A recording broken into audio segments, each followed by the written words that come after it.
Mysterious presence. The house loomed faintly in the dim light of a flickering street lamp. I sank into the old couch, exhaustion weighing heavily on my chest. Work was relentless. The house offered no relief, suffocating me with its stifling silence. The ticking clock sounded louder than usual, each second dragging like a heavy chain. I glanced at the coffee cup on the table, the keys beside it. I looked away for just a moment, and when I looked back, both were gone. When I went to bed, creaking noises echoed from somewhere deep in the house. They started faint, barely audible, but grew louder. I sat up, trying to listen. The next morning, I stood in the kitchen, staring at the coffee cup I had left on the table the night before. Somehow, it was now in the sink, filled with cold water. But I brushed it off. Stress, I told myself. Surely stress. But it wasn't just work. This house, something wasn't right. As I washed my face, I looked up and saw a dark figure in the reflection, gliding just behind me. I turned quickly, but there was nothing there. Days passed. The small noises in the house grew louder. The creaking walls and groaning pipes turned into footsteps in the hallway. The shadows no longer flitted by. They lingered in reflections on the windows, in the corners of the room, sometimes in the mirror. Night was the worst. I hadn't slept in days. I lay in bed, trying to drift off. Then faint footsteps grew louder, approaching my room. I shut my eyes tightly, but the sound stopped right beside me. Suddenly, the feeling of being watched became unbearable. I turned and opened my eyes, and he was there. A man, tall, pale, gaunt, with hollow eyes, standing right behind me. I jumped up, rushing to the bedside lamp and knocking it over in my haste.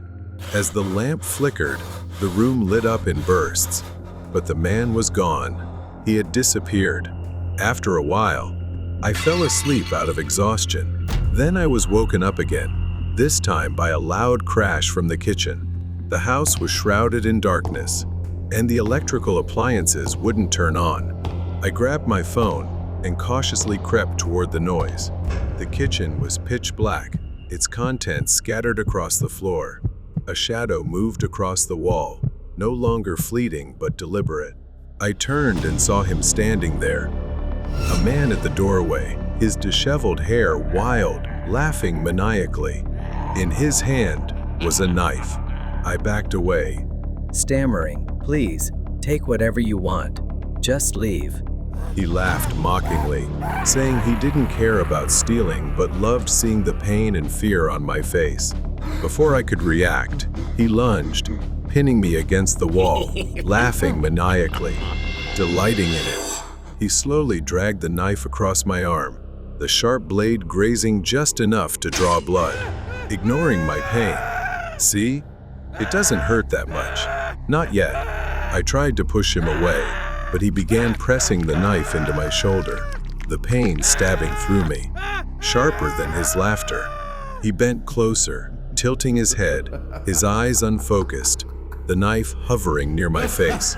The moment stretched endlessly, his crazed grin consuming my vision. For a brief second, he glanced toward the doorway, distracted by a faint creaking sound. I kicked his leg, throwing him off balance. The knife fell to the floor, and I lunged to grab it. He lunged at me, but I rolled to the side, staggering to my feet. The knife was slippery with sweat and blood, but I gripped it tightly.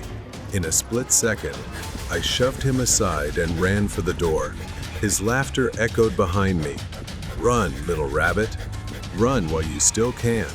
I didn't look back, my bloodied arm throbbing in pain. My vision blurred, but I focused on the front door, my only chance of survival. I got into my car and drove straight to the nearest police station.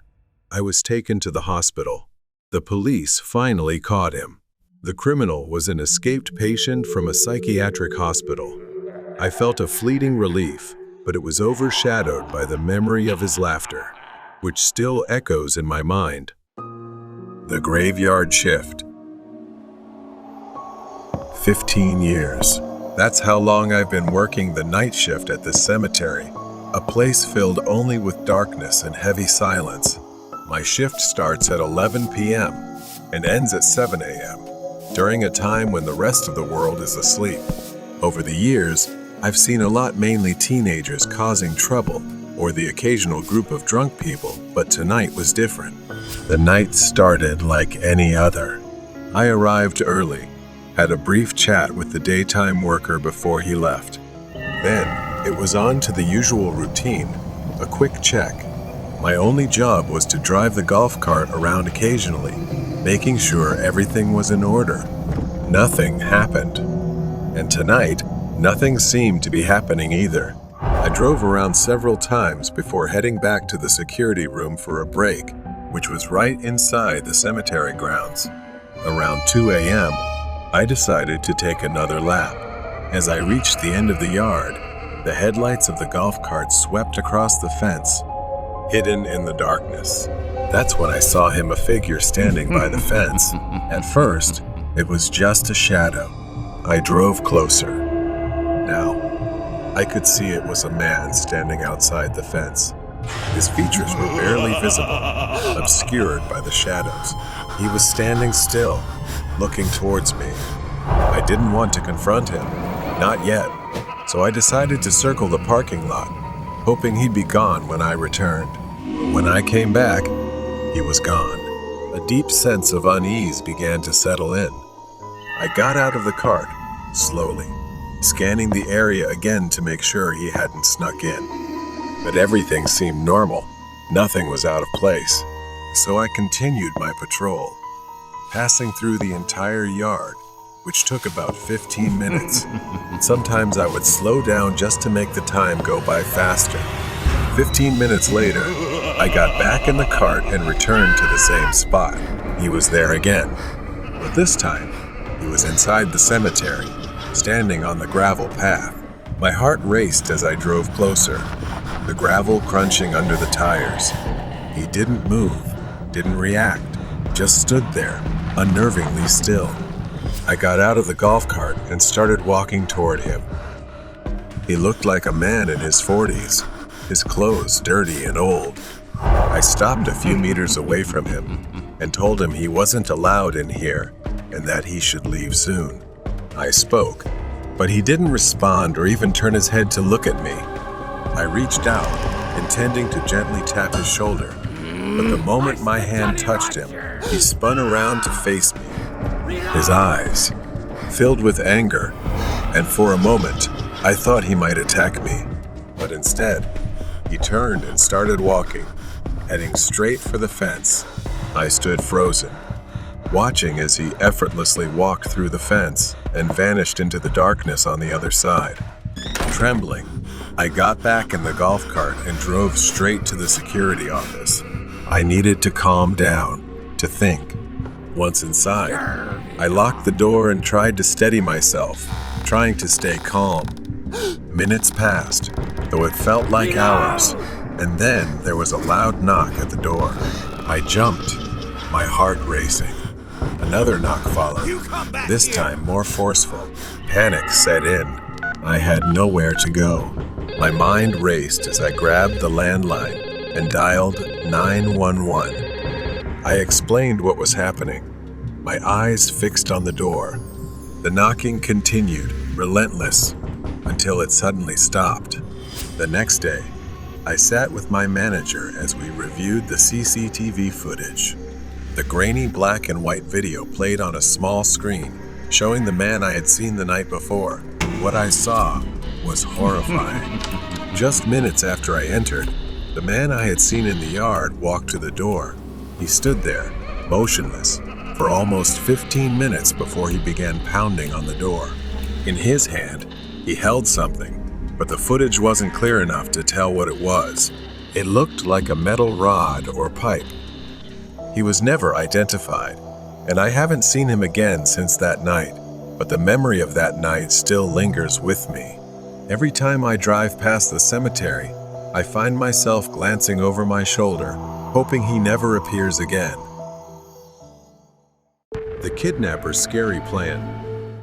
Lily was on her way home from her best friend Emma's house. Emma's house was on a hill, and despite Emma urging Lily to stay over, she decided to head home. It was only 7:30 p.m., and she decided to take the bus. At the nearby bus stop, she arrived and saw a man already sitting there.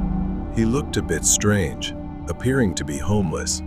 The man's unsettling presence made Lily uncomfortable. She decided to keep her distance and stood there with a serious expression. Emma called her to ask if she had boarded the bus yet. Lily talked to her for a while, trying to ease the discomfort caused by the man's presence. Despite trying to ignore him, Lily couldn't shake the feeling that the man was watching her. Every 5 to 10 seconds, he would take out his phone and appear busy texting. After ending the call, Lily glanced at her phone.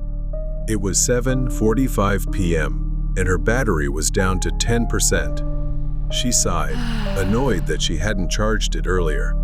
She stared at the long, empty highway, but there was no sign of the bus. She felt uneasy being alone with the strange man. Then the man stood up from his seat and started walking toward Lily. She looked away, trying to focus on her phone screen as he approached her. Hey, got a lighter? Without looking up, Lily curtly replied. I don't smoke. She could hear him moving behind her, but didn't dare to turn around. A moment later, she turned around, and he was standing right in front of her. His eyes stared at her vacantly, and his smile was eerie, grotesque.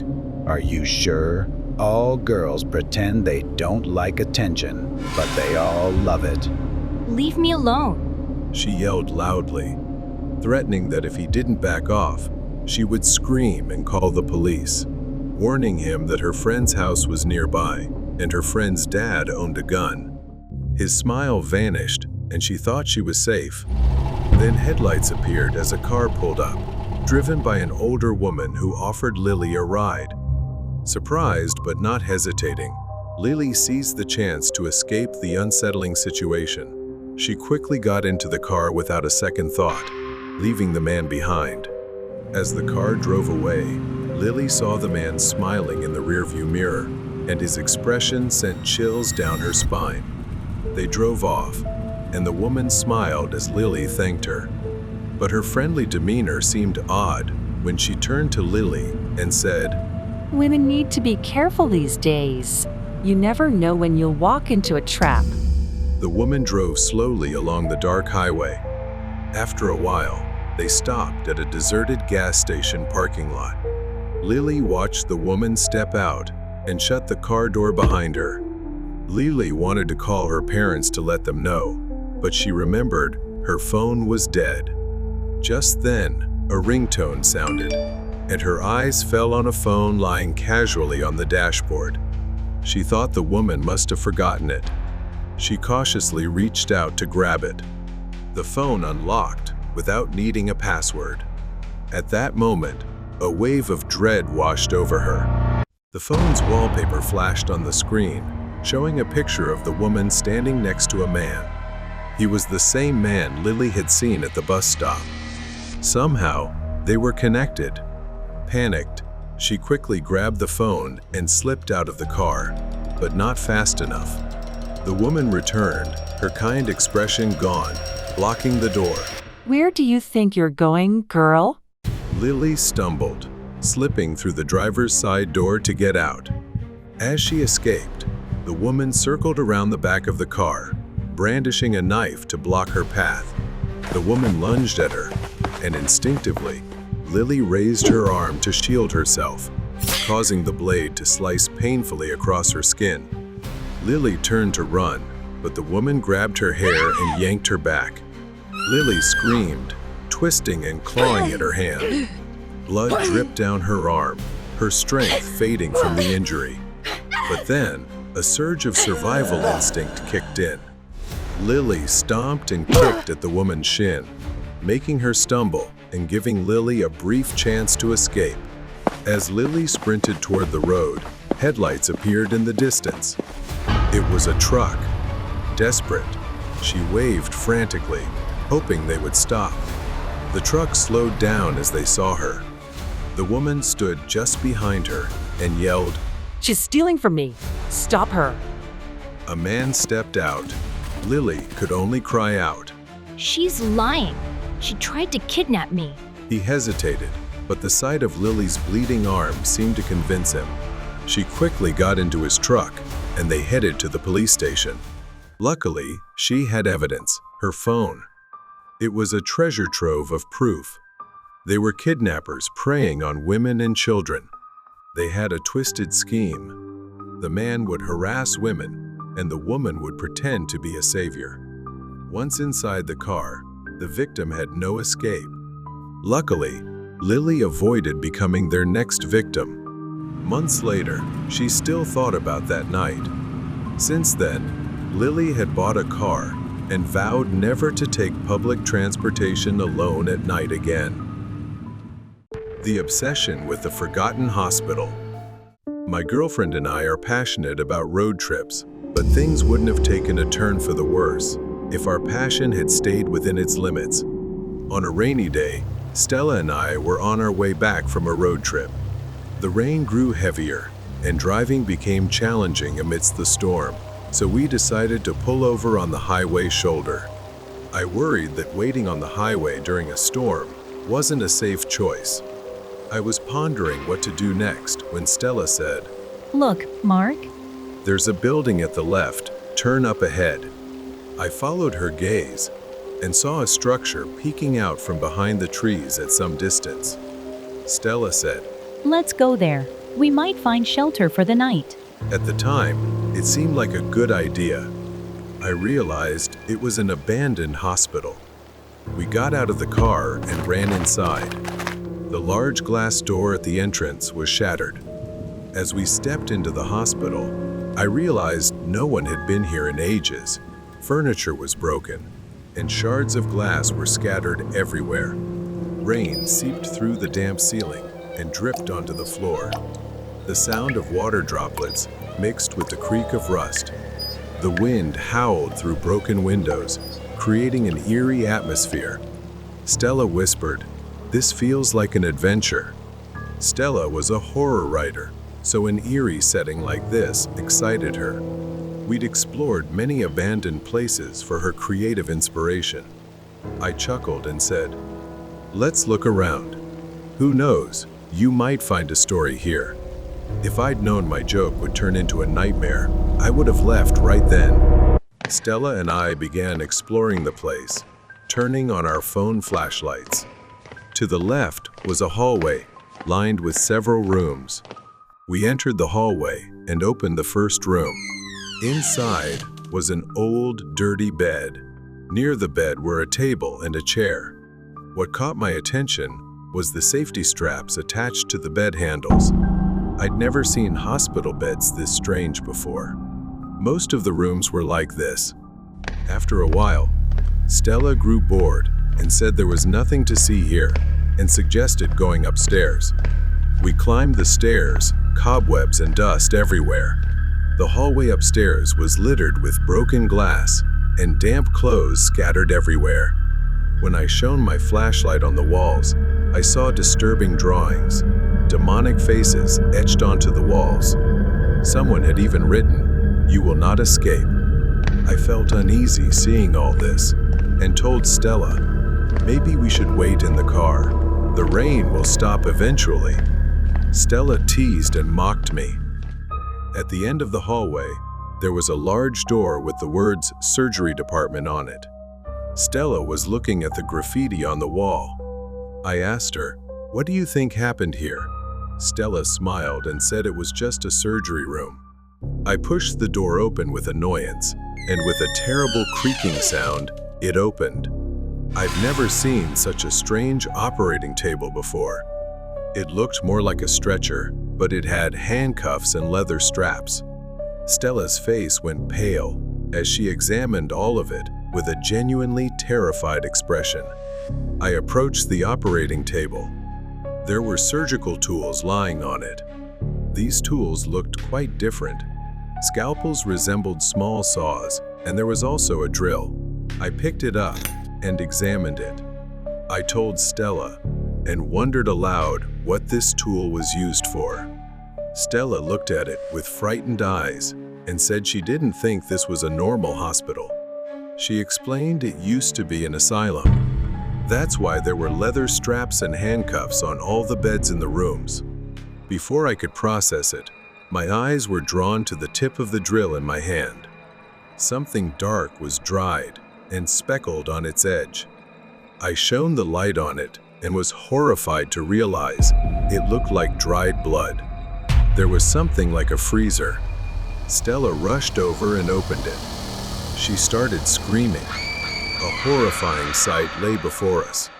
Inside were numerous jars, emitting a foul stench. They contained ears, noses, and other unidentifiable parts. We couldn't believe our eyes that patients were treated in such grotesque ways. Then I saw one jar. It resembled a model of a human head with its eyes closed. But what happened next still chills me to this day. As we stared at it, it suddenly opened its eyes. We stumbled back, terrified, and began running for our lives. When I looked back, I saw a dark figure chasing us. Sprinting forward, we could hear the screams of hundreds of voices emanating from the asylum, crying out in agony. Stella and I bolted out of the asylum and jumped into the car. Without a second thought, I slammed the gas pedal so hard the car screeched. Somehow, we were lucky to have survived. Stella later researched the abandoned asylum.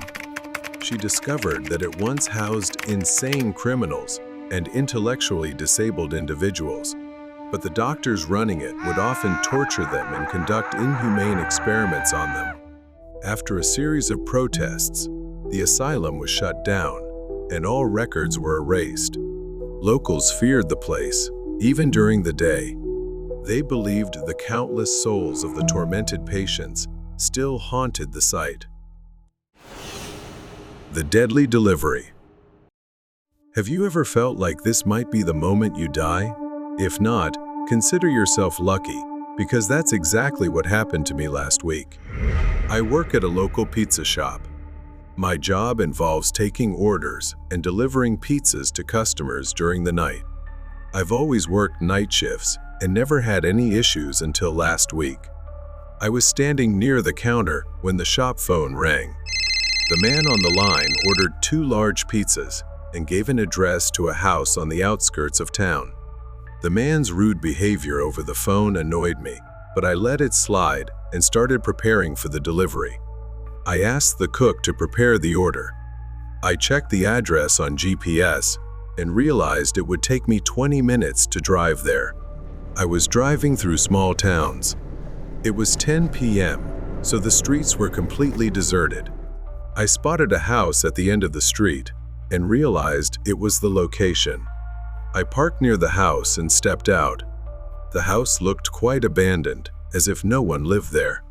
I walked to the front door and knocked. I heard the door creak open after a few seconds. A rough-looking, angry man with a scruffy beard stood in the doorway. His eyes were bloodshot, and he reeked of alcohol. He asked, "What do you want?" I realized this was the same guy who had insulted me over the phone. I calmly said, "Here's your pizza," and handed him the boxes. The man eyed me up and down before paying me and slamming the door in my face. I walked back to my car and was about to start the engine when a sound caught my ear. It took me a moment to realize what it was. I strained to listen carefully and realized it was the sobbing of a little girl. I looked around but saw no one. Then I realized the crying was coming from the house I had just delivered the pizzas to. At first, I thought it might be his daughter. It could have been a private family matter, but there was something in the girl's cries, like she was begging me not to leave. I slowly got out of my car and tiptoed closer to the front door, trying to listen to the sounds coming from the house. The girl's sobbing continued, but this time I heard 2 more voices. I heard 2 men speaking in hushed tones, their voices raspy, though I could almost make out everything they said. The angry drunk man was yelling at another man, "I told you to shut the girl's mouth tightly." The other man replied, "I did, but she won't stop sobbing." They argued, their voices filled with profanity. The girl's sobbing grew louder. There was a small window on the porch. I slowly peeked inside, and what I saw terrified me. A little girl lay on a dusty mattress on the floor, her hands and feet bound, her mouth taped shut, her wide eyes filled with terror. The entire situation became clear to me. They were kidnappers, and this little girl was their captive. The house was likely abandoned, which is why they chose it as their hideout. I got back into my car, honestly terrified, and thought about just leaving. I figured it was better to let the police handle it, but I realized how dangerous it would be to leave the girl there. So, I called 911. The nearest station said they'd arrive in about 20 minutes. I stepped out and began moving toward the back of the house. When I reached the back door, I saw the two men heading upstairs, leaving the girl on the floor. I told myself this was my only chance. Luckily, the back door had a small pet flap. I reached through and turned the knob. Slowly, the door opened. The men were still arguing upstairs. I quietly made my way into the living room. I reached the girl. At first, she was terrified, but I reassured her, gesturing for silence and whispering that I was there to help her escape. I told her the police were on their way. She nodded tearfully. I started untying her, but suddenly I heard hurried footsteps. It was one of them. I immediately picked the girl up and began running toward the door. The bastard pulled out a large knife and chased us. As I neared the exit, he stabbed me in the leg. I screamed in pain, but I couldn't stop. The girl began crying and screaming in fear when she saw blood pouring from my leg. I held her tightly and ran as fast as I could. The streets were empty, and the next house was far away. I knew I couldn't make it that far. I prayed to God, begging for the police to arrive before they caught us. My hope of survival was slipping as I began to lose consciousness, but then I saw red and blue lights coming toward us. The sound of sirens made me breathe a sigh of relief. I passed out. I spent a week in the hospital. The police reunited the girl with her parents and arrested the kidnappers. The doctor told me I might have a limp for the rest of my life, but when the little girl visited me in the hospital, her smile and the happy tears on her parents' faces made every bit of pain worth it. I was happy to have saved a child's life that night, delivering pizza. The Uber driver's nightmare trip. The Uber nightmare, it was just another night on the job.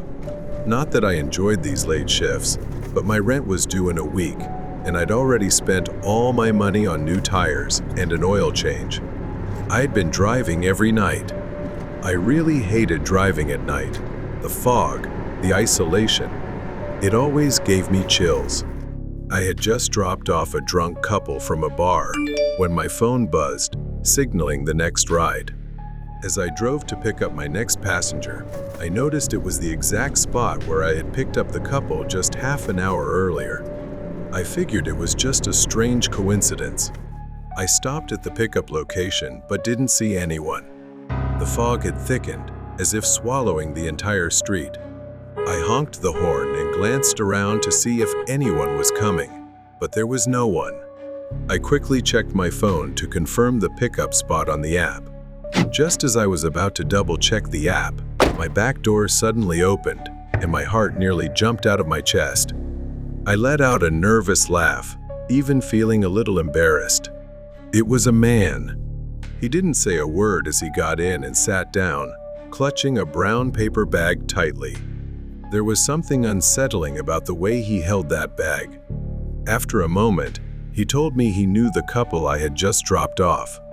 Then, he asked me to take him to the same location where I'd dropped them off earlier. I keyed in the address and started driving. A few miles down the road, my phone buzzed, and I nearly jumped. I got a notification from Uber that someone else wanted to be picked up along the way. It was odd, considering it was past 3 in the morning. I arrived at the new pickup location, and she was standing beneath a streetlight, making her easy to spot. She ran toward the passenger seat, and instinctively, I unlocked the door for her to sit up front. With the man in the back seat, I didn't want to take any chances. I turned away and focused on driving. I glanced at her again. There was something about the way she looked at the man in the back seat, as if they shared a connection, but weren't saying it out loud. We drove in silence. I checked the map. All 3 of them were headed to the same address where I'd dropped off the couple earlier. My mind started racing. What's going on? Why is she going there too? Then I curiously asked, "So, do you all know each other?" She smiled, turned to me, and nodded. "Yes," she said with absolute confidence. When we arrived at the address, I noticed all the lights were off. They began walking toward the house, and before leaving, the woman turned back and said, "Just wait here for a minute. We'll be right back." Both disappeared into the darkness. I stared ahead and sat there for a few minutes, wondering for a moment, should I just leave?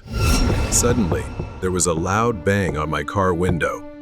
She yelled, "Please, hurry, hurry. My friend needs help.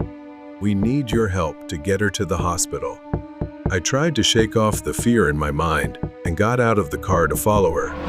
When we reached the door, the man slammed it shut behind me. He shoved me to the ground, and I saw the knife in his hand.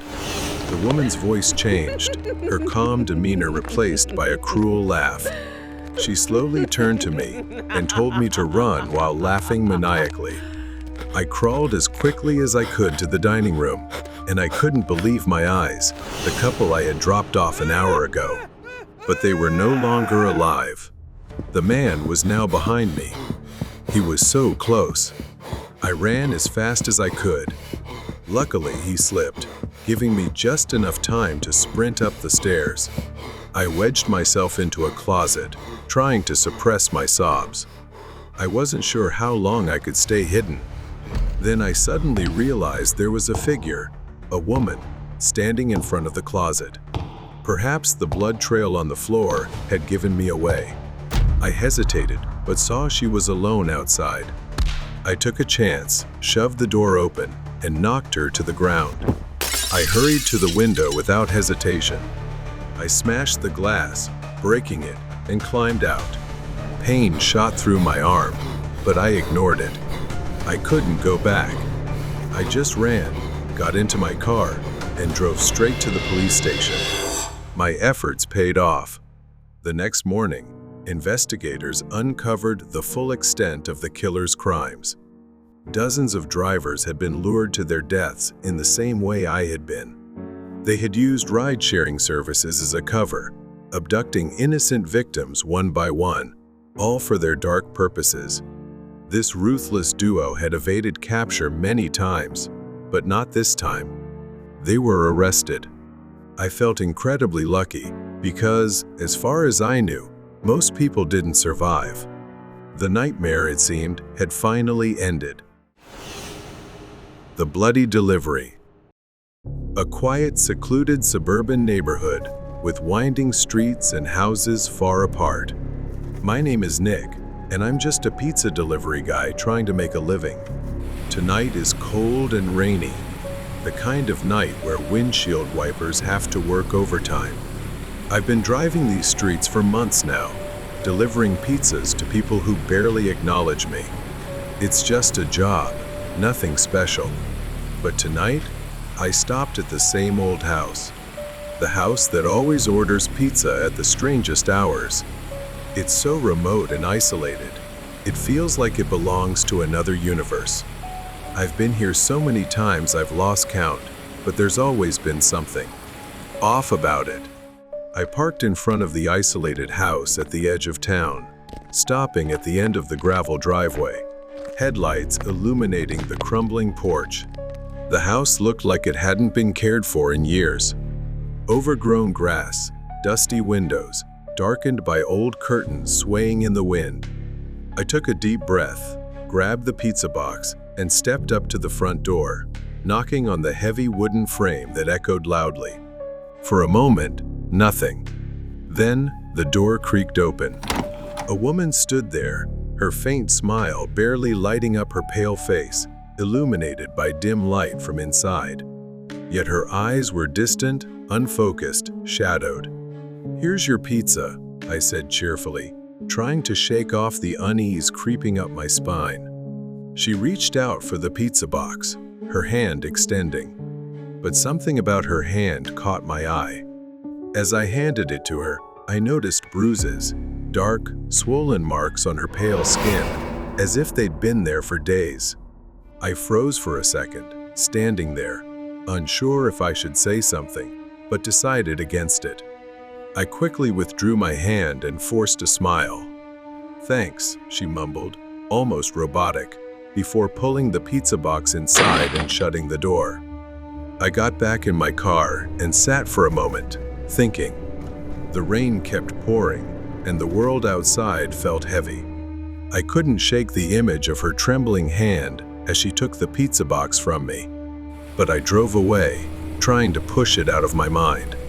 It was just a strange coincidence, I told myself. Weeks passed. Same routine. I delivered pizza to the same house every few days. I started to feel uneasy, my curiosity growing. One evening, after handing her the pizza, I hesitated and asked, "Excuse me? May I ask something?" But the woman only smiled faintly, shook her head, and closed the door, leaving me unsettled. Each time, the bruises and scratches on her hands seemed worse, this time even on her face, as if they had just healed and then reappeared. My instincts told me something was very wrong.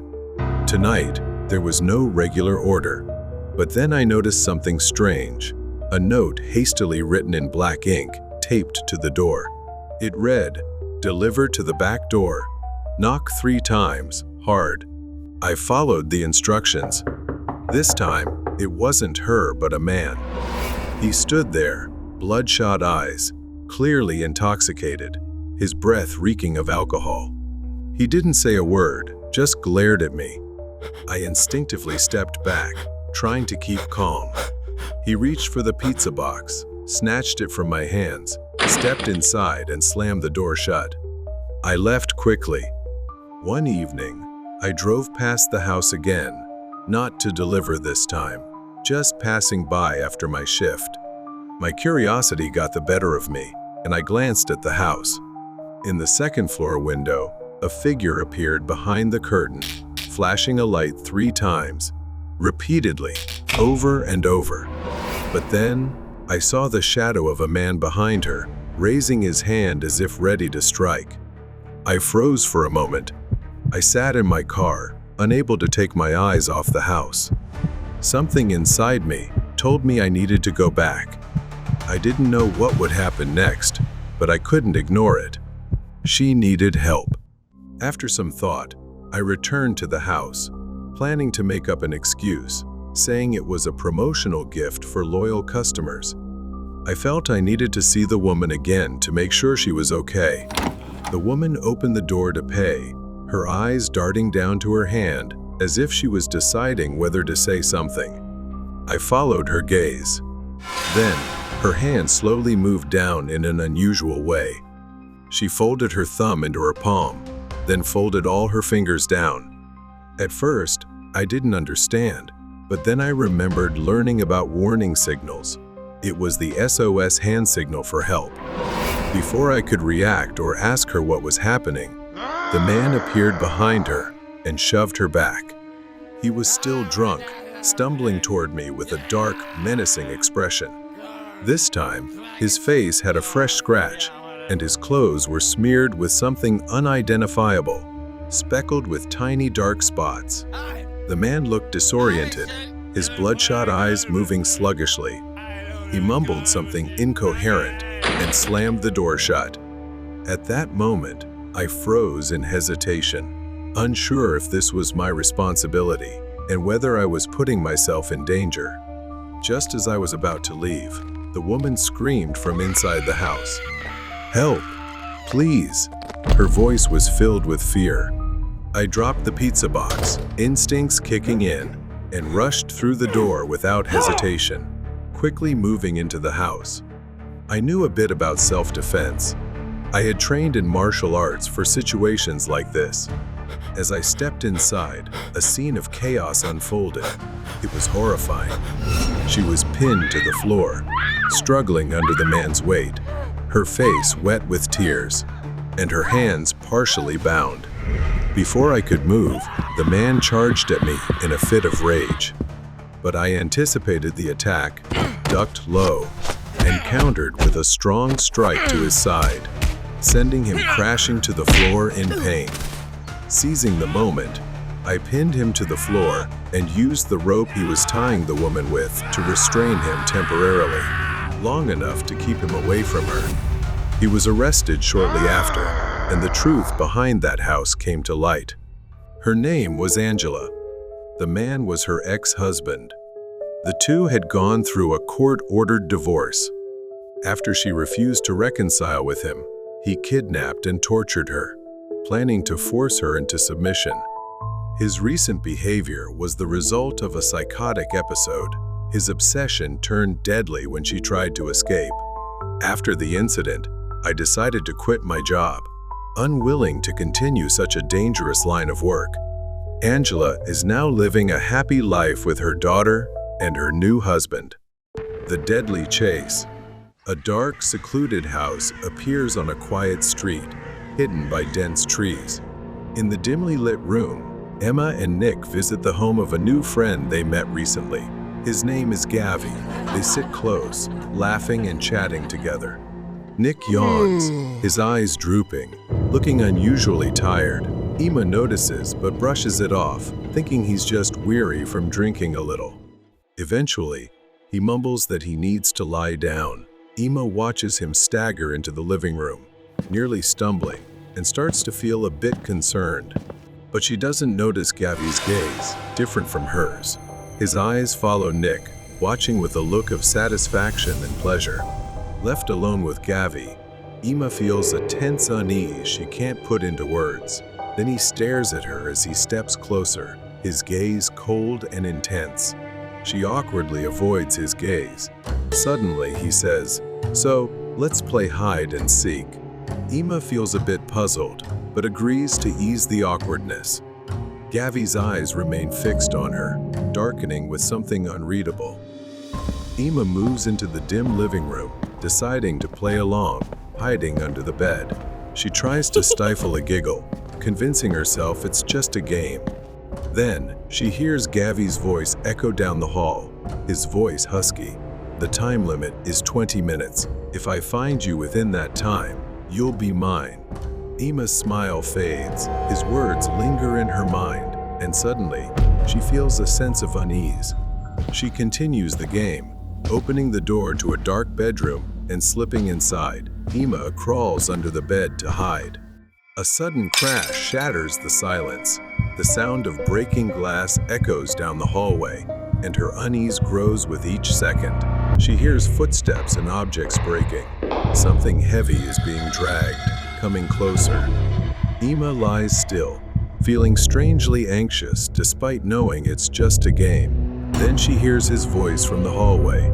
"You better hide well, or it won't be fun." As she's about to leave, a hammer suddenly strikes the door. Emma nearly screams in surprise, but she stifles it, covering her mouth with both hands. Then he kicked open the door and entered the room, breathing heavily and holding a massive hammer. Emma started to shiver. Was he just playing? A whirlwind of thoughts disturbed her mind. Then, after a moment, Gavi slowly swung the hammer with all his might at the cabinet. Wood splintered with a loud crack, and the wardrobe door burst open. He muttered to himself as he checked inside, then said, "Oh, she's not here too bad. If she had been hit, it would have been quite a show." Emma watched in terror as he moved. each step bringing him closer to her hiding spot. She slowly realized that this was no joke, and he was a madman. Then he lifted the hammer slowly again and circled around. Under the bed, Emma watched him move. A moment later, he stood in front of the bed. With frightening speed, Gavi ripped the mattress off the bed frame, exposing Emma's hiding spot. She froze, staring at him as he raised the hammer, eyes wide with excitement. Then he smashed the hammer into the bed frame, splintering the wood, the hammer landing inches from Emma's head. He yelled, staring through the gap at Emma, saying in sick amusement that he had missed. Emma screamed, crawling out and frantically running out of the room, with him following, dragging the hammer along the wall, his laughter echoing throughout the house. He was close behind her when suddenly the timer went off. He stopped, looked at the clock and said, "Time's up. Let's play another round." Her entire body shaking, she immediately bolted. Emma left his house, jumped into her car, and drove off, calling the police right away. They arrived at his house. When they searched, a sound came from the closet. Cautiously opening it, he lunged out, swinging the hammer wildly at the officers, injuring some severely. At that moment, Gavi was shot dead by the police on the spot, and they discovered horrific things. In his house, they found Nick dead, along with several others who had met the same fate: pale faces, sedative effects, and terrifying injuries. Gavi's guests were forced to play a twisted game, with only a few lucky ones, like Emma, chosen to survive. The unlucky ones were marked, sedated, and ultimately killed in his final sick game, which satisfied his perverse desires. The Cursed Game. The Willis family's house, her neighbors, stood quietly at the end of a dimly lit street. The sun was setting, casting an orange glow over the neighborhood. Lily, who had done many jobs before, was starting her first day babysitting this time. The cozy living room was scattered with toys. Lily was greeted by Angie, a curious little girl. After listening to the parents' instructions and seeing them leave, the house was left to the two of them, growing silent. Angie leaned forward, her eyes lighting up mischievously. "Let's play a game. Call Mary." Lily froze, letting out a nervous giggle. Angie tugged on Lily's sleeve, her wide eyes pleading. "Please, Lily. Just this once. I won't ask for anything else." Lily hesitated, but Angie's persistence made her relent. Angie explained to Lily that they had to go into the bathroom, turn off all the lights, and say her name 3 times in front of the mirror. If they did, Mary would appear. They must not let the candle go out. Lily didn't really believe it, and thought it was just a made-up game. The bathroom was dimly lit by flickering candles. Lily stood in front of the mirror. She took a deep breath and said, All right, just this once. and they'd go to bed. She called the woman's name. Before she could finish, Angie gasped and backed away, saying she didn't want to play anymore. Lily reassured her, saying it was fine, just a game, and it would end now. Then they'd go back to the room, just as they were about to leave. But then the candles suddenly went out. The room plunged into darkness. An icy chill swept over them. Lily led Angie out of the bathroom, but the house lights flickered erratically. From the bathroom, a soft whisper echoed throughout the house. Lily froze. Angie began to tear up and asked her, "What's that sound?" Before Lily could react, a figure, a woman, emerged from the bathroom, her hollow black eyes and mouth oozing a horrifying black sludge. Clutching Angie's hand, she began to step back. Together, they ran and hid in the dining room. Lily tried to turn on the lights, but they didn't work. It was as if they were trapped in another world. Lily pulled Angie under the dining table to hide from the ghost's pursuit. Through the gap beneath the tablecloth, Angie saw her bare feet shuffling closer. The floor creaked with each step. Lily ran to the bathroom. She quickly grabbed the matchbox from her pocket and lit the candles. Her hands trembled as she tried, but the flame refused to catch. It was too late. Behind Lily, she appeared, her distorted smile widening as she raised a pair of scissors. Lily panicked, dropping the matchbox and crawling backward, sobbing as she begged for mercy in vain. When Lily locked eyes with her, she felt pain engulf her entire body. She could do nothing but stare, the feeling worse than death. As the scissors slowly moved toward Lily's body, ready to tear through her skin and claim her life, Lily thought it was over. Then she heard the cry of a child. Suddenly, the lights came back on. Angie stood holding a candle and screamed. Leave her alone. Seeing this, Lily chanted her name 3 times to end the game. The candle suddenly flared to life. A piercing scream shook the house as she dissolved into a cloud of black smoke. Angie clung tightly to her. She's gone, right? Lily nodded, but her eyes remained fixed on the dark bathroom door. The Willis parents returned to find Angie asleep, with every light in the house on. Lily managed a tired smile. That day was Lily's first and last day as a babysitter. She had seen many things in her life, but nothing compared to what happened that night. Even if you don't believe, don't take the risk. Haunting delivery trip. I was working for a food delivery platform on weekends to make some extra money. Between my main job and this side gig, I often felt exhausted. It was past 9 p.m. when I started my shift, picking up small orders and delivering them to random houses. After my first delivery, I drove around the area for a while, waiting for something to come through. 20 minutes passed with nothing. Just as I was about to give up, my phone buzzed with an order for just 1 tacos and a drink. I confirmed the order and headed to the restaurant to pick it up. After grabbing the order, I began the 10-minute drive to the customer's house. It was a normal neighborhood, nothing unusual. As I approached a red light, I noticed a pickup truck stop next to me. Instinctively, I glanced over. The guy in the truck was leaning out of the window, staring straight at my car. I looked away when the light turned green and pressed the gas. I glanced in my rearview mirror. The truck was now in my lane, driving a short distance behind me. As I approached the neighborhood where I was making the delivery, the truck was still behind me. Was he following me? The route was mostly straight, so I wasn't sure if he was just heading in the same direction. I tried to stay calm, but the moment I turned into the neighborhood, I knew. The pickup truck turned in too. Maybe he lived here, I thought.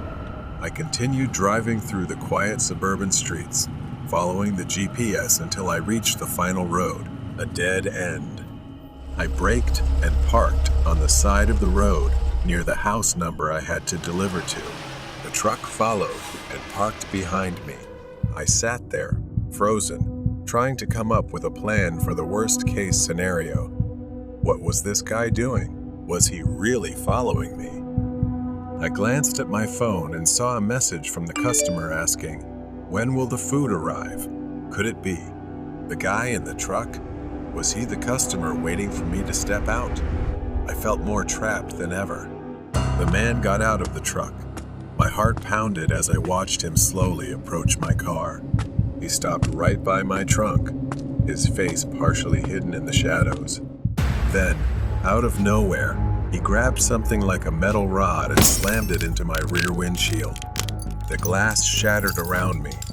I screamed and, without thinking, instinctively slammed my foot on the gas. The man jumped onto the back of my car, nearly lying flat as he tried to crawl through the shattered window. I swerved sharply, making a U-turn, and felt him fall off the car. My hands trembled as I maneuvered between the trucks. In the rearview mirror, I saw him stumbling in the street as I sped away. My hands shaking, I picked up the phone to call the police. By the time the police arrived, the man had vanished. All they found were shards of glass scattered across the road. They searched the area, but he was gone. I stood staring at the cracks in my shattered windshield. and memories of the terrifying experience replayed in my mind. I was lucky to have escaped, but deep down I still felt uneasy because he was still out there. Haunting delivery trip. It's been almost a month since that horrifying night. I haven't driven for the delivery app since then. Every time I think about driving, the echo of shattering glass floods my mind. I try to tell myself it was just an incident, that I was unlucky. There were no witnesses. The police reassured me they'd find him, saying it was probably just a disturbed person trying to scare me. But I couldn't shake the feeling that there had to be some reason he was following me. I decided to try driving again. I needed the money, and I couldn't let fear control my life. I told myself that this time I'd be careful and avoid driving too late at night, and I'd stay away from isolated neighborhoods. As I got into the car, that familiar fear washed over me. My hands were sweaty. I tried to close my eyes, take a deep breath, and turn the key in the ignition. Things started off fine. I was careful and checked my mirrors more frequently. But as the sun set, my phone buzzed with an order that sent a chill down my spine. 1 taco and a drink. A simple order, just like that night. I hesitated, my thumb hovering over the accept button. I figured it was just a coincidence, so I accepted the order. A light drizzle had begun. The drive to Taco felt eerie, as if I was retracing the same steps as that night. I picked up the order and placed it on the passenger seat. As I drove to the delivery address, waves of anxiety hit me. The house was in a different neighborhood, but each turn felt strangely familiar. When I parked at the curb, the hairs on the back of my neck stood up. The headlights of a car behind me suddenly flicked on. I looked, it was a truck, and it looked just like the one from that night. Panic set in as the truck rolled closer, its blinding headlights on full beam. The truck parked right behind me, as if waiting for me to make a move. I tried to text my customer, but I was shaking so badly I couldn't type properly, wasting precious time. Suddenly, a notification popped up on my phone. Customer, when will my order arrive? I couldn't believe it and dropped my phone right then. It was happening again. Could he have been waiting for this moment to get revenge? I couldn't go through this again. I had to act. I pressed the gas, moving my car to another spot. The truck slowed down behind me, its headlights glaring blindingly in my rearview mirror, causing me to squint. Suddenly, the truck surged forward, crashing into the back of my car. The impact jerked me forward, my chest slamming into the steering wheel. Pain shot through my ribs as I gasped, trying to catch my breath. I pressed the gas harder, but the rain had made the road slick, so I had to maintain control to avoid crashing. Panic hit me as he pulled up alongside, rolled down his window, and gave me a sinister smile. Another slam. The back of my car crumpled, and I felt something wet trickling down my head. My head had been injured and was bleeding from the impact against the window when he rammed me again. I braked hard, dazed, my vision blurring from the blood running down my face and the sharp pain in my side. But I couldn't give up. I grabbed my phone and dialed 911 for help. I could see his silhouette through the rain, stepping out of his truck. I refused to give up, flooring the gas and driving blindly. My car slammed into a tree. Desperate to survive, I fumbled for the door handle, trying to get out before he got too close.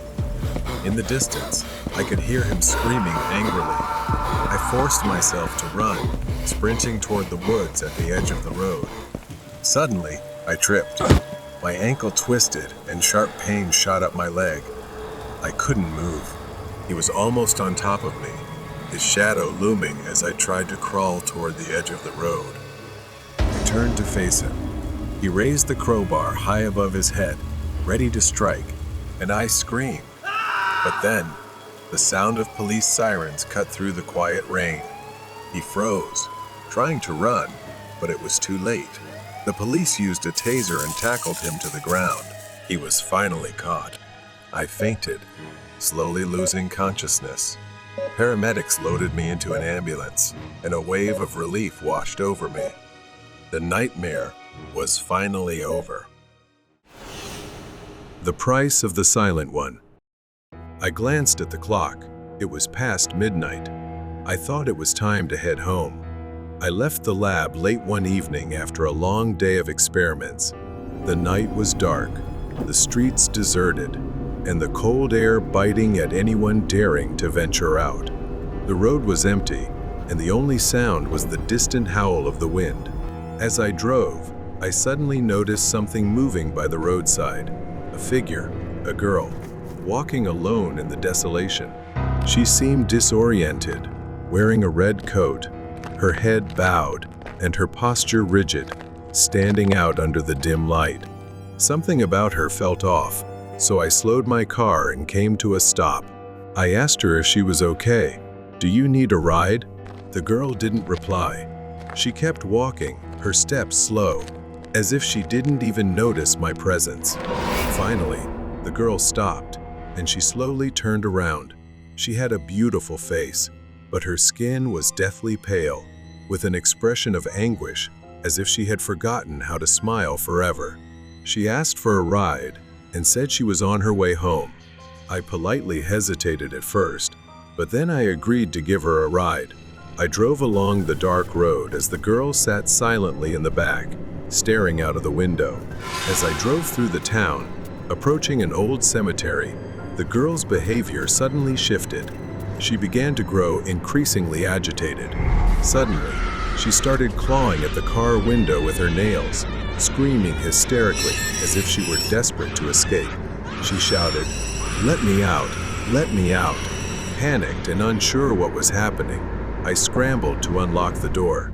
She flung the car door open and bolted towards the cemetery. Her speed was unnatural, almost too fast, disappearing into the night. I got out of the car, calling after her, but she was gone, leaving me standing alone in the eerie silence of the darkness. Confused, I drove away, chalking the incident up as nothing more than a strange encounter. A few nights later, I drove home along the same route, but every night, something strange and puzzling happened. I encountered her again, asking for a ride. Each time as we neared the cemetery, she would scream, louder than before, and run into the darkness. It was like a looped tape, ending in terror every single time. My curiosity grew, and I began to wonder if I was witnessing something from another world. After 4 consecutive nights of experiencing the same bizarre encounter, I couldn't ignore her strange, repetitive behavior anymore. I was haunted by thoughts of what might be happening at the cemetery, and the image of her running remained etched in my mind. The next day, I decided to visit the cemetery to investigate. I began noticing the old, weathered gravestones, a strange sensation settling over me as I surveyed the area. After some searching, I stumbled upon a gravestone bearing the name Lydia Ward. What shocked me even more was the image on the grave. It was the girl who had asked for a ride. I was frozen in disbelief. Her date of death was engraved as 7 years ago. A chill ran down my spine as I read the words "killed" in a ritual. My mind began to spiral as the name and face felt eerily familiar. I couldn't shake the memory of another girl named Lydia. She had been killed in a satanic ritual. I realized that I might have been the one who witnessed her death all those years ago. When I was a student, I had taken part in a challenge to prove that demons weren't real and thought I was the only one at the cemetery. But suddenly, I was startled by the sound of a girl screaming. I followed the sound and discovered 3 men torturing a girl. I hid behind a bush to avoid being seen and watched as the men carried out what appeared to be some kind of satanic ritual. When the ritual ended, I thought it was over, or perhaps just a bizarre performance. Then, I saw the men sacrifice the girl, one of them holding a knife, attempting to take her life. I couldn't think of anything. I was terrified and quietly ran away. I acted like a coward, staying silent to avoid getting myself into trouble. My thoughts are now clouded by guilt and confusion. I was one of the last people to see Lydia alive. I feel responsible for not doing more, for not intervening when I saw her that day. I spent the next few days researching Lydia's death. I dug through old police records, spoke to former classmates, and visited the university archives. I discovered that Lydia's death was a tragic and mysterious event. Some students at the school had joined a cult-like group that conducted rituals in the cemetery, and Lydia was their victim. Although the police investigated, no one was convicted. My guilt grew as I realized that I had been there that day but was too afraid to intervene. Perhaps that's why her spirit has come to me. As I dug deeper into everything, I began experiencing strange occurrences. I constantly heard whispers in my home, and at night, Lydia appeared every night, standing at the foot of my bed with her sunken, sorrowful eyes, her mouth whispering softly. My room always felt cold, the air thick and heavy, as if her grief was pressing down on me. I began to wonder if Lydia's spirit was trying to tell me something. Perhaps her murder was tied to a larger conspiracy, and only I could uncover the truth. I returned to the cemetery. I felt her presence guiding me, leading me to a hidden spot behind an old mausoleum. I discovered numerous symbols etched onto the old stone walls and trees surrounding the cemetery. They resembled symbols used in ancient satanic rituals. My hands trembled as I took photos. The cult had used this place. Lydia had died here, sacrificed to summon whatever they worshipped. Piecing together everything I knew, I realized that Lydia's death was only part of a larger ritual that was taking place. The cult had used the lives of innocent people to summon dark forces, and Lydia was the final sacrifice. Overwhelmed by the truth, I knew I couldn't let this mystery remain hidden and unanswered any longer. I finally gathered enough evidence, photos, documents, symbols, to bring to the police and share what I had hidden and discovered. I knew that my actions were the only way to free her soul. The police finally launched a comprehensive investigation into the cult's activities, arresting several former students and members who had participated in the rituals. In the end, justice was served for Lydia, and her soul could finally rest after 7 years of torment. In the final moments, I visited Lydia's grave once more. This time, as I stood before her grave, I felt a sense of peace wash over me. By uncovering the truth, I had redeemed myself, and now I could let go of the guilt that had haunted me for so long. As Rick turned to leave, he glanced back and saw a figure standing in the distance, Lydia's red coat billowing in the wind. He smiled softly, knowing she was no longer trapped, but finally free. The Haunting of Route 23. I've been doing this job for over 20 years, driving on long, desolate highways at all hours. As a truck driver, I've gotten used to isolation, to the silence of the road. As a truck driver, I've also had to get used to sometimes sleeping in dangerous places. I was driving along Route 23, a road known for its long, deserted stretches. It's a 30-mile stretch of highway surrounded by endless rows of trees and dark tunnels. I had been driving for 3 hours, and I usually stop for a break after 4. I didn't particularly like this road, but I had no other choice. I spotted a small parking lot up ahead, a flat patch of land nestled between the trees. It was just big enough for my truck. I turned in and parked there. The dense trees surrounded me with a sense of desolation and silence. I stepped outside to brush my teeth. While brushing, I heard the sound of an engine echoing in the distance. A car was approaching, but instead of passing by, it slowly crept closer. Its windows were dark, and I could feel the hairs on the back of my neck stand up. Something wasn't right. I hurried back to the safety of my truck, slamming the door shut. I wrapped the seatbelt around the handle, an old trucker's trick, to make it harder for anyone to open the door from the outside. I had done this many times before in dangerous places, but tonight, it felt necessary. I pulled the curtain shut and lay down on the bed in the back of the truck, covering myself with the blanket. But the fatigue from the long drive soon took over, and within minutes, I was fast asleep. It felt like I had just closed my eyes when a noise woke me up. It was footsteps, soft and slow, circling the truck. Then they stopped right outside the driver's door. Then came a loud, violent knock on the door. I jolted up, almost falling out of bed. The knocking on the door grew more frantic, more aggressive. My hands fumbled as I tried to shove my shoes on. I shouted, "Who's out there?"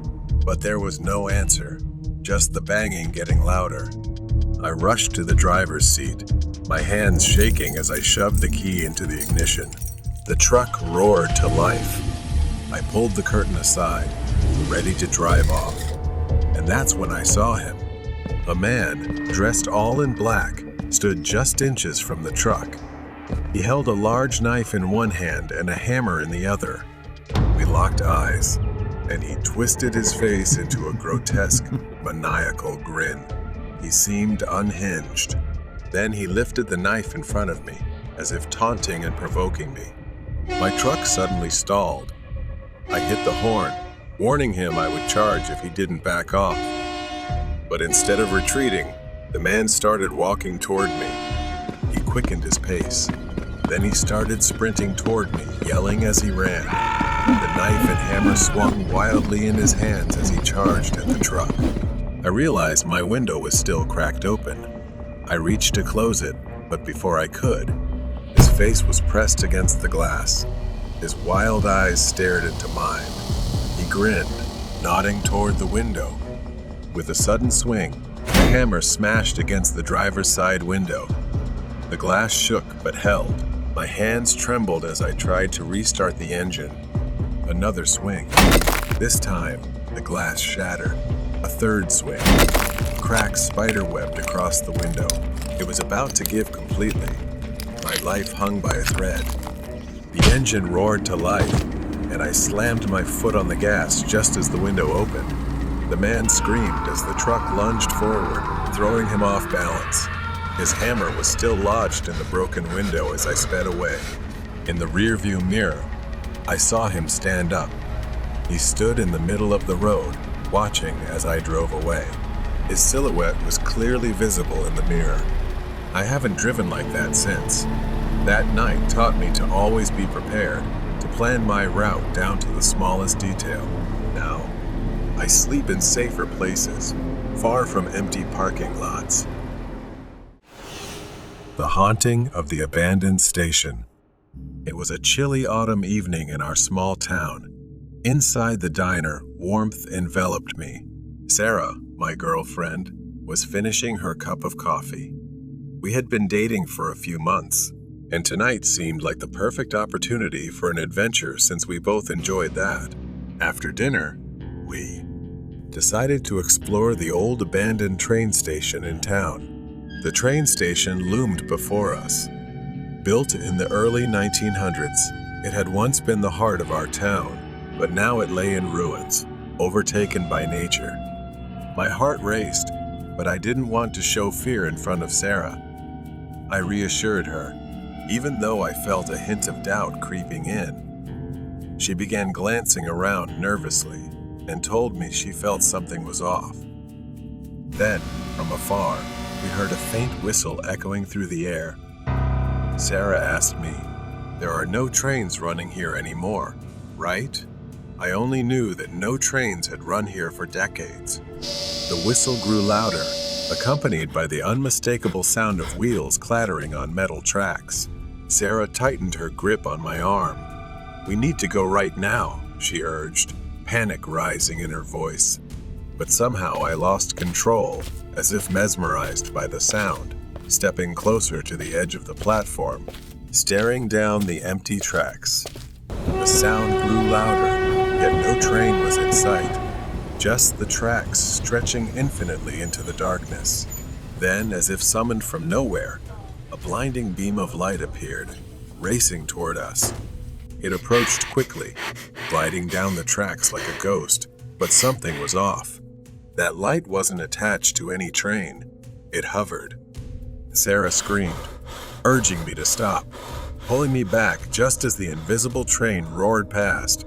Its force nearly knocked us over, the platform shaking violently. For a moment, everything went black. When I opened my eyes, the station was silent again, the air heavy and still. Distant sounds returned, but something had changed. Sarah was gone. "Sarah," I called, panic rising within me. I searched for her frantically. Then I saw it, a shadowy figure standing on the tracks, barely visible in the dim light. It was tall, wearing a wide-brimmed hat, its eyes glowing red like embers in the dark. A chill ran down my spine as it raised its hand, pointing down the tracks. Far down the tracks, I saw Sarah, walking away from me. But she wasn't walking normally. Her movements were stiff, like a puppet controlled by invisible strings. "Sarah, stop," I yelled. But my voice echoed back, swallowed by the night. I ran toward her, desperation driving each of my steps. The closer I got, the more horrific reality became. Her face was blank, expressionless, her eyes vacant and soulless. It was as if her very soul had been drained. Tears streamed down my face as I reached for her, but the distance between us never closed. The shadowy figure at the station let out a raspy laugh, echoing through the trees, sending waves of fear crashing over me. I turned to face the figure, but it had vanished. In its place stood an old, rusted, decaying train, its windows shattered. Shadowy figures filled the cars, their hollow eyes staring at me. The door creaked open, like an invitation into the darkness. My heart raced with fear and curiosity. A whisper brushed my ear. "Join us. We've always been here waiting for you." I shook my head, backing away, but the pull of the train was too strong. My legs moved on their own, drawing me toward the door. Just as I stepped inside, the door slammed shut behind me. The train swayed, and I felt a cold hand grip my shoulder. I turned to see Sarah sitting across from me, her eyes vacant. "What's happening?" I choked out, but she didn't respond. Instead, she slowly raised her hand and pointed out the window. I looked outside. I was standing on the platform, staring at the train. But how could this be? I was inside. I tried to scream, but no sound escaped. The train raced faster and faster, the outside world fading into a blur in whispers. Suddenly, it stopped, and the door creaked open. Then, that dark figure appeared inside the train, leaning in close, its cold breath chilling me to the bone. "You should never have come here," it whispered, and everything went dark. When I awoke, I was lying on the cold ground, the train and station gone. All that remained was an empty field overgrown with weeds, a stark contrast to the horror I had just endured. I stood up, dazed and disoriented, and headed back to town. As I neared the town square, something caught my eye, a missing person poster. It was Sarah's face, but the date was from 10 years ago. My heart sank as I stumbled back, trying to comprehend the horror. Had I really been gone for 10 years? Or had Sarah vanished long before I ever met her? The truth was too horrific to grasp.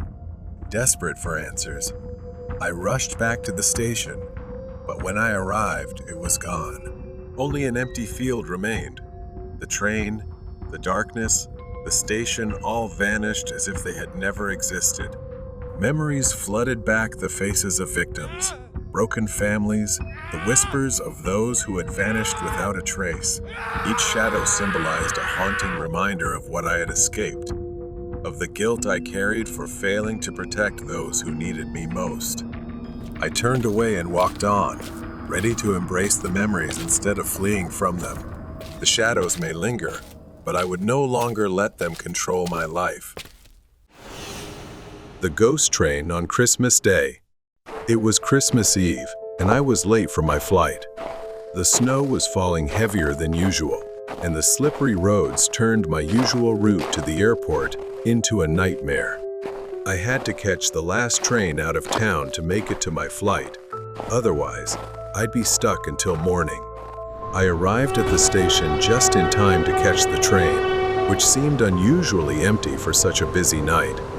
It was an old model, not the kind of train I usually saw at this station. But I didn't have time to think about it. I hurried aboard. As I stepped onto the train, I noticed the conductor.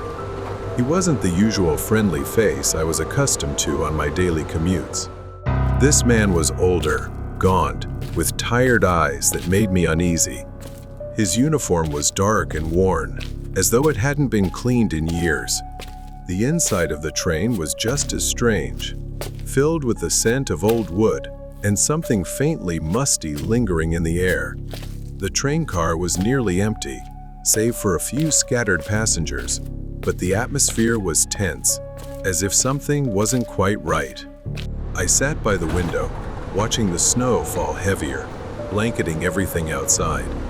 The train began to move, and I felt it sway slightly as it picked up speed out of the city. Then I heard the sound of a child crying, just a faint sob. At first, I thought I imagined it, but then it echoed faintly again, as if coming from somewhere near the back of the train. I tried to ignore it, but it echoed in my mind. I began to feel increasingly uneasy, glancing around again, but no one else seemed to notice the sound, which only made it worse. Then I saw him, the conductor. I asked him if he heard it. He said, "Not all passengers on this train want to be here, but they cannot leave." To my bewilderment, he walked away immediately. I steadied myself and turned to ask him about what he had just said. But strangely, he was no longer there. I stood up and walked toward the back of the train. My footsteps echoed in the silence. When I reached the next car, I froze in place. In the dim light, I could see a shadow. It was a child. He clutched a small, tattered doll in his hands, wearing what looked like outdated, shabby clothes. He didn't move, his head bowed. I asked, "Are you lost?" But there was no response. Suddenly, the lights flickered, and the train lurched forward, shaking violently. Without thinking, I reached out to steady the boy. The lights stabilized, but the train car was empty, completely deserted. I moved back into the aisle, trying to understand what was happening. The other passengers remained still, staring straight ahead, oblivious to the madness unfolding around them. Suddenly, I felt a cold hand grasp my arm, sending a shiver through me. The train shook violently again, and the temperature plummeted. I could see my breath in the air. The train screeched to a sudden halt, and I stumbled, trying to steady myself. The passengers were gone. The train was empty, except for the boy, standing with his back to me. He didn't move, just stood there with his head slightly tilted, as if waiting for me to do something. The doll in the boy's hand fell to the floor. I slowly approached him, bending instinctively to pick it up. When I looked up, my breath caught in my throat. The boy turned, and his eyes were voids of pitch-black emptiness, locking onto mine. His voice echoed coldly in the air. "They left me." I panicked, never having seen anything like this before. Before I could react, the sound of crying turned into an ear-piercing scream, deafening and spine-chilling. I lost my balance and fell backward in fear, my vision spinning as the boy stood still, seemingly unaffected. The train doors suddenly slid open. With trembling hands, I crawled toward the exit, desperately trying to escape. I staggered out into the freezing, eerily silent night. But when I looked back, the train was gone, completely vanished, leaving only an empty, snow-covered platform as if it had never been there. I don't remember how I got home that night. Every Christmas Eve since, I still wonder whether the midnight train was real or just a nightmare. Years later, on another Christmas Eve, I found an old article, a newspaper archive about a train that disappeared in a snowstorm many years ago. The article spoke of a missing child whose parents had abandoned him on that very train. It was said that the Midnight Express appears every Christmas Eve, carrying lost souls who cannot move on. I closed my laptop, my hands trembling. I looked out the window. The snow continued to fall outside, and a chill ran down my spine. Run away from the stalker. It was one of those summer nights when the air was still, and everything seemed too quiet. The large, sprawling suburban house had a neatly trimmed lawn. Inside, Chase and I had no idea of the terror about to unfold. I was 15, hanging out at my friend Chase's house. His parents were out, and we were home alone. The basement was a paradise for any kid. It had a TV, a pool table, and video games. It was the kind of place where you forgot about everything outside, and we were living the dream. We sprawled out on the big leather couch, watching horror movies on TV and munching on potato chips. Chase had started dozing off. I was wrestling with my own unease, the kind of anxiety. I usually felt sleeping over at a friend's house, but tonight it was different. Much worse. It was probably past midnight when I heard it. A creak as a door slowly opened. I glanced behind the couch and saw something that unnerved me. The laundry room door in the basement was wide open. I wanted to believe it was a trick of my mind, maybe the wind, but I knew better. I quickly shook Chase awake. "Chase, wake up." The laundry room door. It opened on its own. Chase, groggy and half asleep, muttered something about it happening all the time and told me to go back to sleep. He didn't seem panicked, but I couldn't shake the eerie feeling crawling down my spine. I insisted he come with me to close it. We both got up and cautiously shut the door. Chase flopped back onto the couch and fell asleep within minutes. I tried to relax, but sleep wouldn't come easily. A little later, I woke up again, but this time, it wasn't a noise that startled me. Standing behind the couch, looking down at us, was a man. I froze, my breath catching in my throat. The man was pale, sickly looking, with sunken eyes and an incredibly unsettling expression. He stood there, motionless, just staring at us. I screamed. Chase jerked awake, his eyes wide with fear as he saw the man moving toward us. In a panic, we ran. The basement had two exits. One led upstairs to the front door, and the other was a sliding door to the patio. We split up. I ran toward the patio door while Chase bolted up the stairs. Gasping, I quickly called the police, blurting out the address and frantically explaining that someone had broken into the house. But Chase, I couldn't leave him behind. I circled around the house, sneaking back in through the same door I had used to escape. My heart pounded as I stepped inside. It was too quiet, the kind of quiet that makes your skin crawl. I knew I had to find Chase. I moved as quietly as I could, climbing the stairs, each step creaking beneath me. Then I heard it, Chase's voice. His screams were desperate, terrified cries for help. At the top of the stairs, I saw the man wrapping his arms around Chase's neck, choking him. His face twisted into a horrific expression. Chase's eyes were wide, his face red, struggling to breathe. I grabbed the nearest thing I could, a heavy sports trophy. Without thinking, I charged at the man. I swung the trophy with all my strength, smashing it into the intruder's head. The man collapsed onto the floor, and Chase fell with him, gasping for air but alive. We didn't wait. We ran outside, not stopping until we reached Chase's treehouse. There we hid, waiting for the sound of sirens. Chase was still trembling, rubbing his neck where the man's hands had been just minutes ago. We stayed silent, too afraid to speak. I peered out the small window in the treehouse, scanning the yard for any movement. The house looked eerily still, as if nothing had happened. Chase whispered, "What do we do now?" I had no answer. I just knew I couldn't let him go back inside. Suddenly, a faint rustling came from the direction of the house. I held my breath, straining to listen.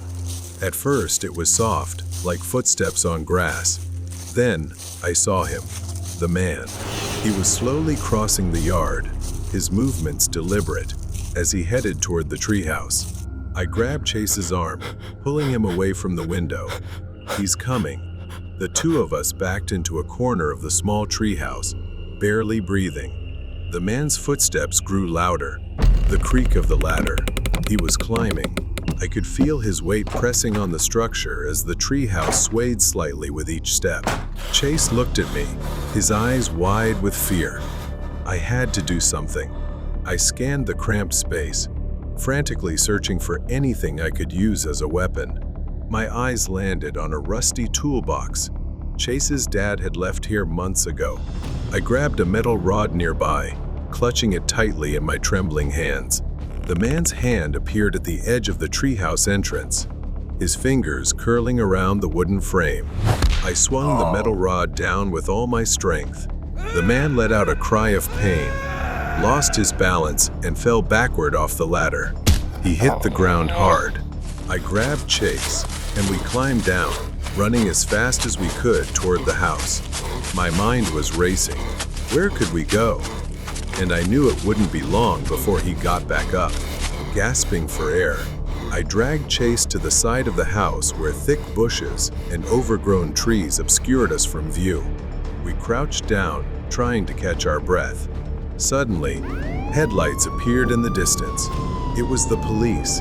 I whispered to Chase to wave for help. We stood there, cautiously peeking out from the bushes. I signaled Chase to follow me. We darted toward the path as the police car stopped. Relief washed over me as two officers got out, immediately surveying the area. I yelled, "He's still there!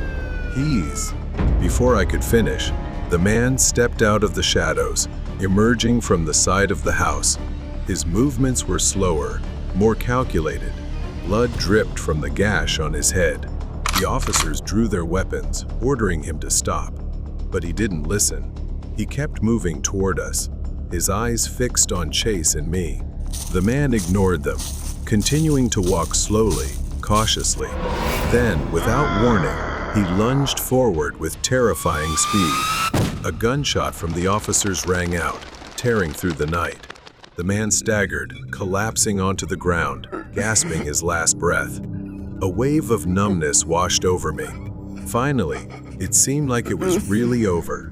That night, as Chase and I sat in the police station, I learned that the man was a drifter who had been living in abandoned houses around the city. He was mentally unstable, with a history of violent behavior. But the most chilling detail? In his pocket, they found an old, crumpled photograph. It was Chase's house. The man had been watching us for a long time. Chase and I stood outside the police station, waiting for our parents to pick us up. The terror of the night still weighed heavily on us. It was a reminder that true horror doesn't always come from the dark. It can stand right behind you, watching. Run away from strangers. The grocery store sat in the middle of a vast, empty parking lot, bathed in dim streetlight. It was 2 a.m. The store was closed, and an eerie quiet surrounded the building.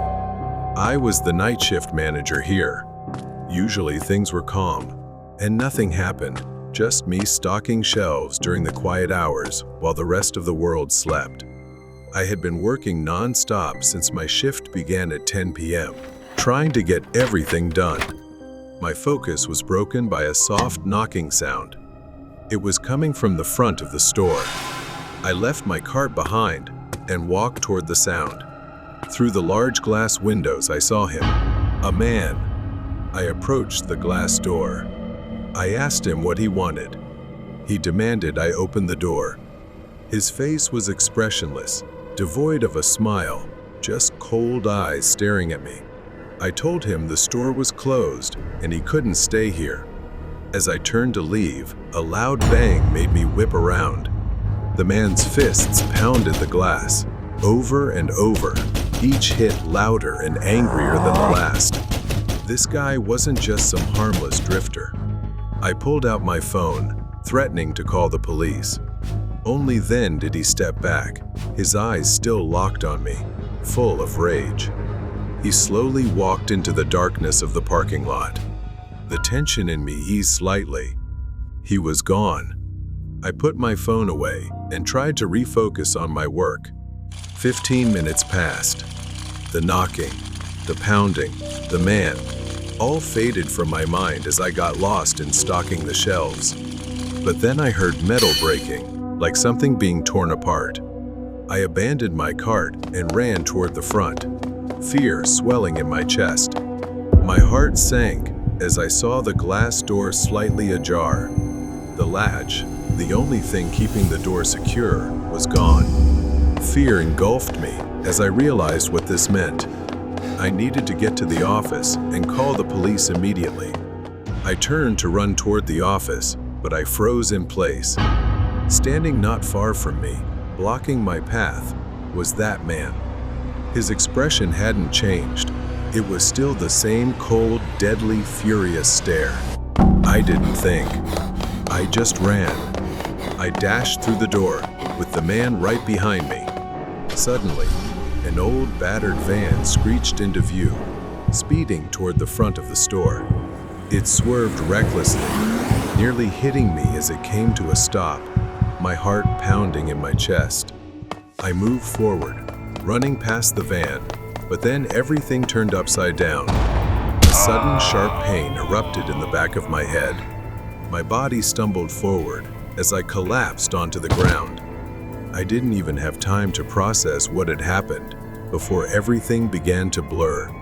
I felt hands grabbing me, roughly lifting me off the cold asphalt.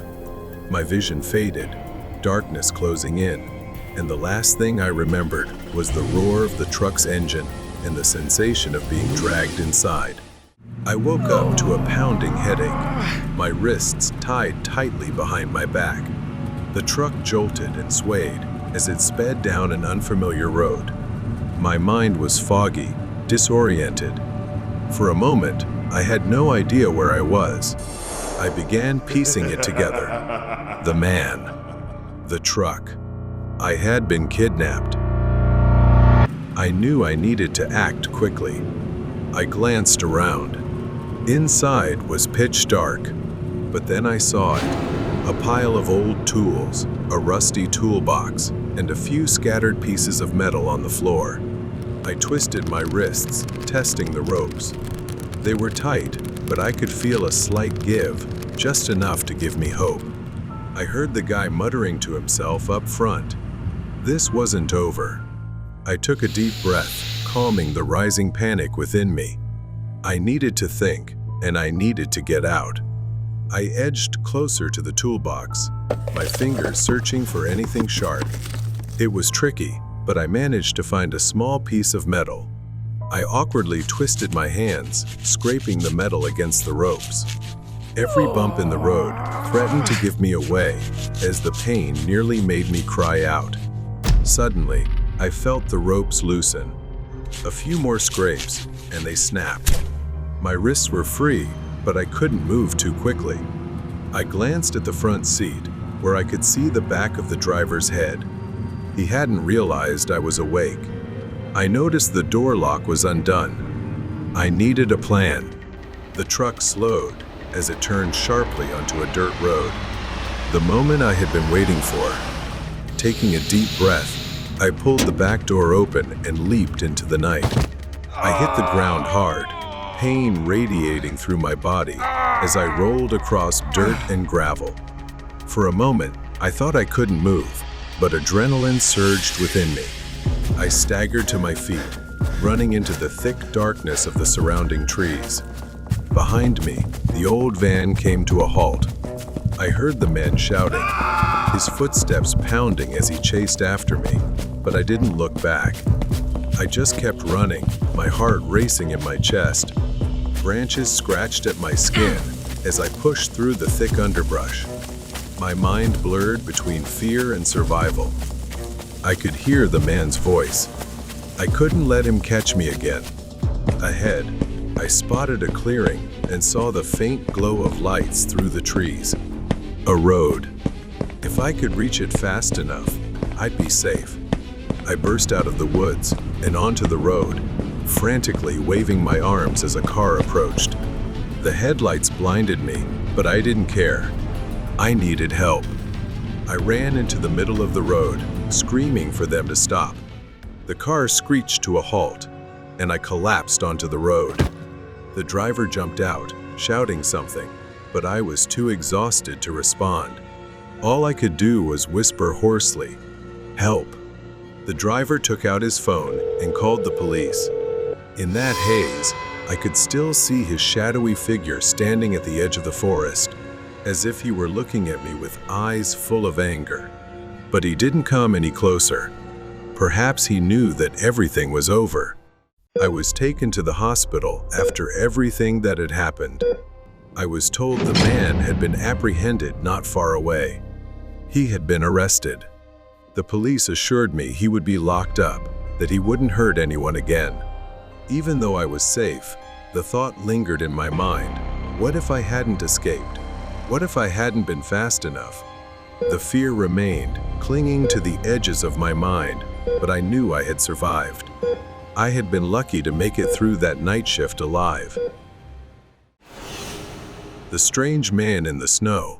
Last winter, I went to a small cabin owned by my uncle in Mountain Valley. I finally reached the cabin after a long 3-hour drive, the tires crunching on the frozen ground. Stepping out of the car, the cold bit through my coat. Almost immediately, a boy around 15 or 16 years old ran out of the cabin. He was young and smiling. His eyes looked tired, as though he hadn't slept in days. He took my luggage and guided me inside. I stepped inside the cabin. It was simple and rustic. A fireplace stood in the corner, with wood neatly stacked beside it. The boy explained how cold it got at night, his voice unusually calm. I told the boy I would go skiing and asked if he could prepare dinner for me while I was out. He nodded with that strange smile. I dressed in my ski gear, excited to hit the slopes. I began skiing through the forest, where all the trees were bare. Halfway down, snow started falling, thick and fast. I took a break and walked toward a large tree. Suddenly, a faint growl echoed in the air. I froze. Standing next to the tree was a man looking up at the sky, his face covered in falling snowflakes. His neck was unnaturally long, and his shoulders jutted out at odd angles. He didn't move at all. This man was unsettling. I quietly stepped back, avoiding sudden movements so as not to disturb him. I just wanted to get back to the cabin.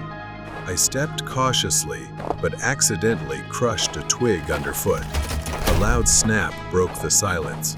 The man looked down, his eyes glowing like those of a wild animal. Blood was smeared across his mouth, and his right hand clutched a dead rabbit, its belly torn open.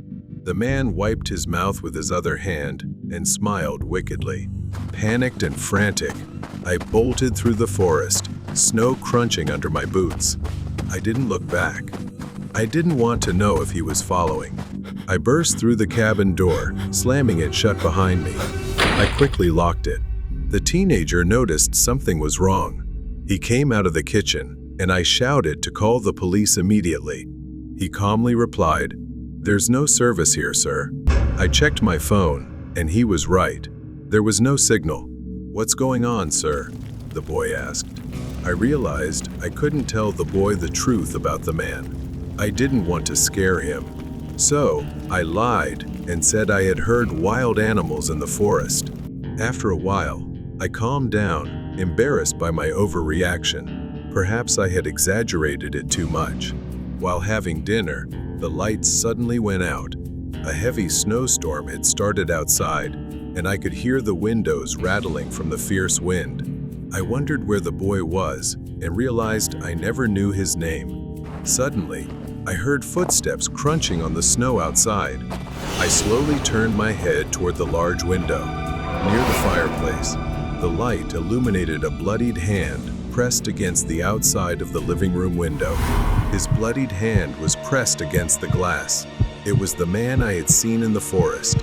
His face was pressed against it, smearing blood across the surface as he grinned, staring directly at me. The man's mouth gaped open, his tongue licking blood around his lips. His unblinking eyes were fixed on me. Then the boy walked in, as if he had been hiding, and looked at the man through the glass. He wasn't scared. He was almost amused. His smile mirrored the man's grin. "That's my father," he said. I froze for a moment, then grabbed the car keys off the wall. I flung open the front door and ran barefoot into the storm. I didn't care. I just wanted to get away from the cabin. The boy's laughter followed me into the night. I hurried to the car, driving for 2 hours, barely able to see through the snowstorm. I didn't stop until I reached the next hotel. Once I was safe, I called my uncle. His answer sent chills down my spine. "What boy? There's no caretaker at the cabin. No one else is supposed to be there." Horrified, I realized I had spent hours in that cabin with complete strangers. The next morning, I reported it to the police. They went with me to the cabin. It was empty. My belongings were gone, and the cabin was spotless, as if no one had ever been there. A chill ran down my spine. I didn't know what those people wanted, but I would never stay in an isolated cabin again. The obsession with the house by the quarry. Tom's family moved to an old house near a quarry in Minnesota. He had a new job in a small town, and his family would stay there for a few weeks. Boxes were scattered across the hardwood floor. Emily sat by the fireplace, arranging her stuffed animal collection. Evi, his wife, sat in a chair, sipping tea and watching their daughter. Meanwhile, Tom was organizing tools in the corner of the room. But sometimes, the silence in the house was too heavy. The creaking of the wooden floor beneath their feet sounded louder than it should. The house fell silent, save for the faint howling wind outside. Tom lay awake, staring at the ceiling. His gaze turned toward the window. For a moment, Tom saw her, a shadowy figure of a woman with milky white eyes staring at him through the glass. Tom sat up in alarm.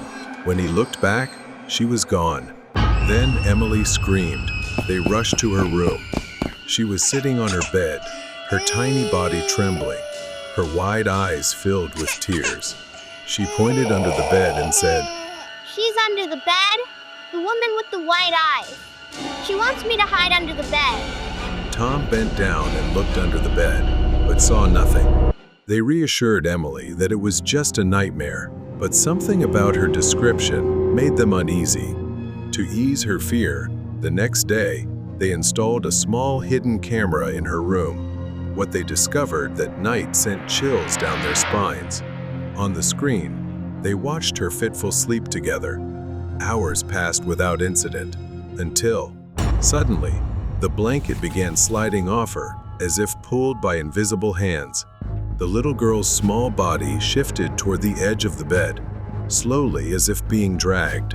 Then suddenly, she was yanked down violently. She fell off the bed and was pulled under it, disappearing from their view. They rushed to her and found her curled up on the floor, crying in fear. Tom opened the live feed on his phone. On the screen, a faint silhouette of a girl was hiding under the bed. She was crawling, hiding under Emily's bed.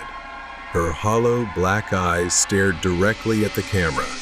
Emily's fear was unrelenting. She clung to her parents and refused to be alone. They decided to stay in the living room that night. As they sat on the sofa, the lights began to flicker. Then a cold hand brushed against Evi's cheek. She screamed in terror, but when she turned around, nothing was there. Emily screamed as one of her toys rolled into the room and stopped at her feet. Tom realized everything was spiraling out of control. He needed to grab the car keys from the bedside table. When he reached the bedroom, in the mirror, he saw her standing there, grinning maliciously. Tom grabbed the keys and ran back to the living room. They rushed to the front door, but it slammed shut as they reached it. The back door was their only chance. As they ran through the kitchen, glass shattered all around them. Everything seemed to be trying to stop them from leaving.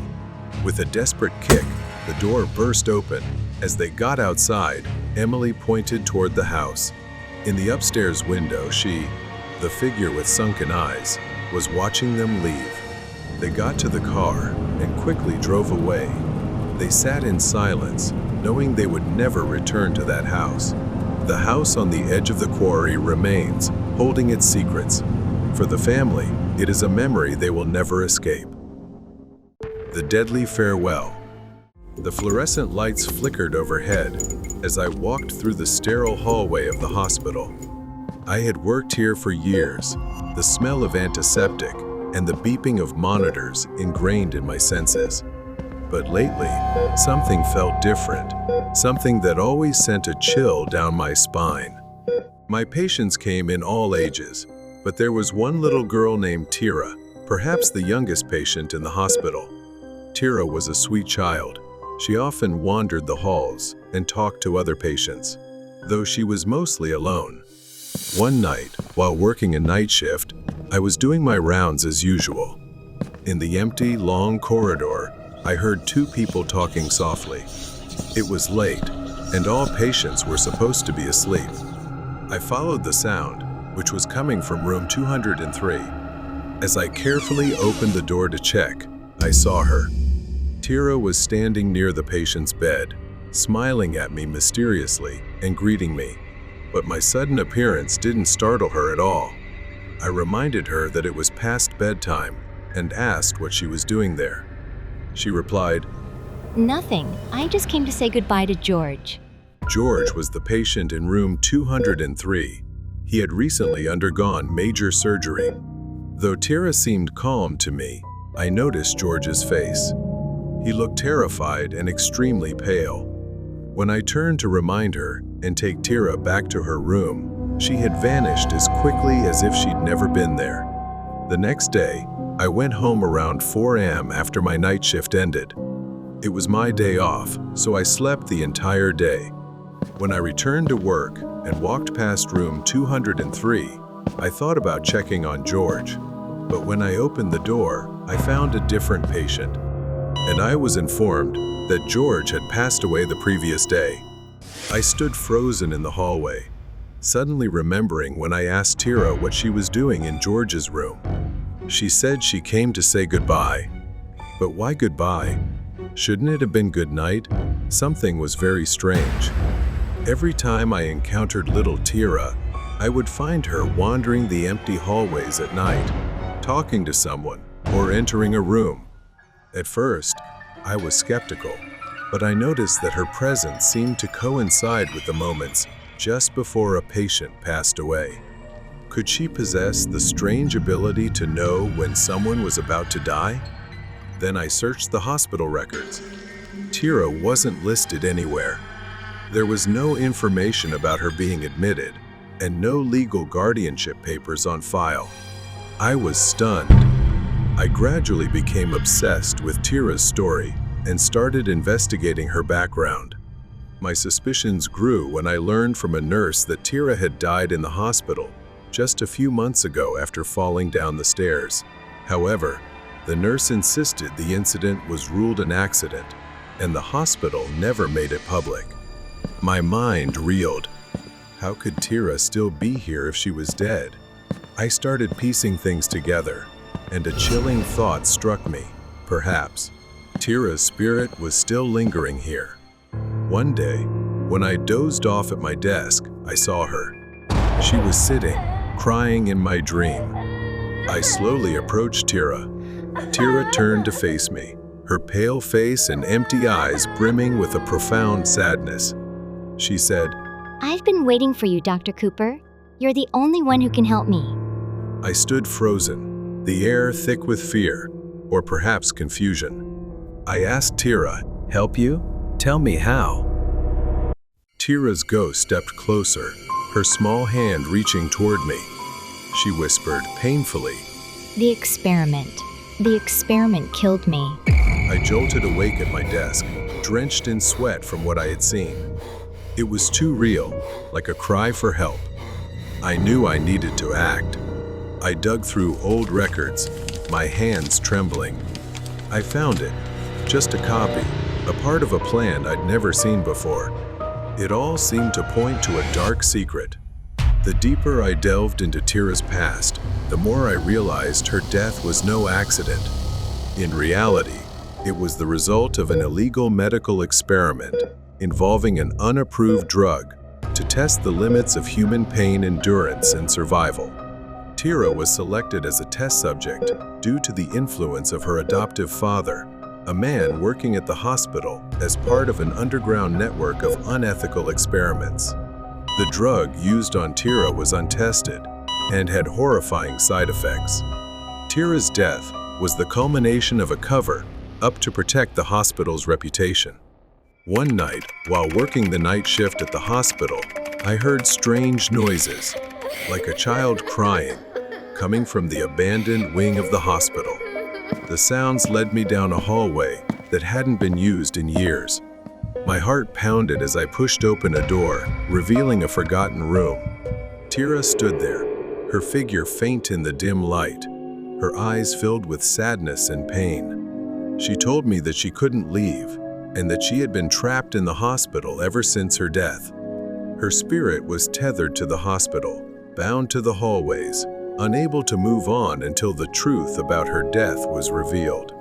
Tira had guided other souls to the afterlife, but she herself was trapped here. When I made my final efforts to reveal the truth, the hospital management and the girl's adoptive father tried to discredit me, even going to great lengths to silence me by threatening my career. The hallways were empty, the hospital eerily silent. I walked through them, knowing they were trying to stop me. But I didn't falter, and I was determined to report everything to the authorities, ensuring that those responsible would be held accountable. As the authorities investigated, I stood in a patient's room, moonlight streaming through the window. I saw the silhouette of a little girl standing behind me. It was Tira, appearing now in a more peaceful form. She smiled, her eyes filled with gratitude. She thanked me, her voice gentle, as her figure began to fade away. Tira's departure finally brought clarity. The hospital faced public outrage, and the administration was forced to shut down. Her adoptive father was arrested for his involvement in the illegal experiments, and justice was served. Although Tira's ghost was gone, the darkness of the hospital remained, reminding me that the line between life and death, between justice and illegality, is often much thinner than we imagine. The threat of the gas station customer. Evie had been working the night shift at the gas station for many years. It was always quiet, slow, and uneventful. Her shifts usually started at 8 p.m. every day. The first few hours passed quickly, with a steady stream of customers coming in for gas or snacks. But after 11 p.m., the traffic slowed, and by midnight, the station became eerily quiet. She tried to keep herself busy, organizing merchandise on the shelves and cleaning, but there wasn't much to do. The silence and the ticking of the clock made the second half of her shift feel endless. Around 1 a.m., a car pulled into one of the parking spots near the entrance. At first, she didn't think much of it. Most cars came in for gas and left immediately. But this car just sat there. No one got out. She stood up straight behind the counter, waiting for anyone inside to come in. She leaned over the counter, looking through the glass door, but nothing happened. Maybe they were just resting? She shrugged and continued scrolling on her phone, distracted for about 20 minutes. When she looked up from her phone, there, standing in one of the aisles, was a man. He was just there, staring at her. She hadn't heard the doorbell, hadn't seen him walk in. How had he gotten inside without her noticing? The man quickly averted his gaze when he saw her looking. He appeared to be in his 40s, wearing a dark coat and a scruffy beanie. There was something about him that made her uneasy. He moved slowly through the aisles, his eyes occasionally glancing toward her, as if assessing whether she was watching him. His movements were deliberate, almost calculated. She tried to remain calm, watching him closely, but she couldn't shake the feeling that he was planning something bad. Suddenly, he turned toward the front door and hurried outside. She dashed out the door, her heart racing. The car was still parked there, but the man walked right past it, disappearing into the darkness along the road. She went straight to the security camera to figure out how he had gotten in without her noticing. She pulled up the footage, scanning through until she found the moment he arrived. The footage showed him stepping out of the parked car, but instead of going inside immediately, he stealthily made his way around to the back of the gas station. There were no cameras there, but she knew those doors were never locked because they were broken. What chilled her the most was the timing. 15 minutes passed between the moment he went behind the building and when he appeared in the store. 15 minutes he spent lurking out of sight, waiting for something. Weeks had passed since that night, but she couldn't shake the feeling of being watched. Every shift felt like a test for her. One night, while she was cleaning the counters, she noticed something strange. The man entered the store, his eyes scanning as if searching for something. She watched him from the corner of her eye, and that was when she saw it. Something that seemed horrific. Then he approached her checkout, and she thought she might have guessed right. Dark stains on his sleeve, splotches that looked like blood clinging to the fabric, and he had done something vile and horrible. She wasn't sure if it was the same man, but she sensed it was him by his stature and clothing. She froze, her hands clenched, as he slowly moved down the aisle, seemingly oblivious to her stare. He quickly slipped away, melting into the shadows, and she was left in silence. She resolved to take action. The next time he appeared, she would be ready. A few nights later, he returned. She heard the faint sound of the doorbell and looked up to see him standing right inside, his face hidden in the shadows. She quietly picked up the phone, dialed the police, and kept her voice just above a whisper. She reported the suspicious man, describing his erratic behavior and the blood she had seen on his sleeve. But then, he noticed her. His eyes narrowed, and he realized what she was doing. Without warning, he charged toward her, knocking the phone from her hand. She stumbled back, grabbing anything she could use to defend herself as he backed her into a corner, his face contorted into a disturbing grin. She collided with the shelves, knocking items to the floor. She tried to grab a can from a nearby rack and threw it at him, buying herself a split second to dodge him and run toward the door. But he was quick, grabbing her arm and pulling her back, forcing her against the back of the store. I encouraged myself to survive and reassured myself that the police would arrive soon. He tightened his grip and pressed his face close to hers with a terrifying gaze. She felt panic rising, but she saw the police through the glass. One of the officers raised an eyebrow and glanced at her, then looked at the man's hand on her arm.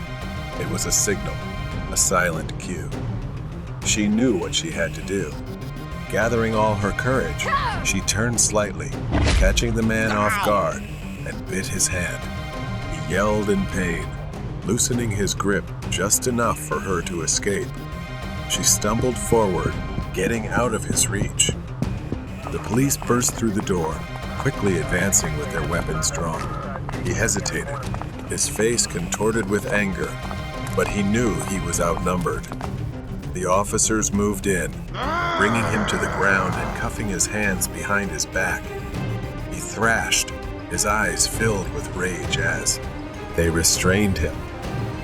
One of the officers approached her, placing a reassuring hand on her shoulder. They said he was a dangerous man, wanted for multiple assaults and murders in the city. She blinked, the reality of his words sinking in. A murderer? The thought sent chills down her spine, and she felt the weight of the encounter heavier than ever. She nodded, grateful that he had finally been apprehended. The man hadn't just been lurking around the police station. He had been hiding, waiting, blending into the shadows, ready to strike. The police finished their reports, and she was left alone in the quiet gas station. The shelves were disarrayed, items scattered after their struggle. The man was gone, but she couldn't shake off the horror of it all. The scars he left would remain with her, a reminder of the darkness lurking just beyond the light.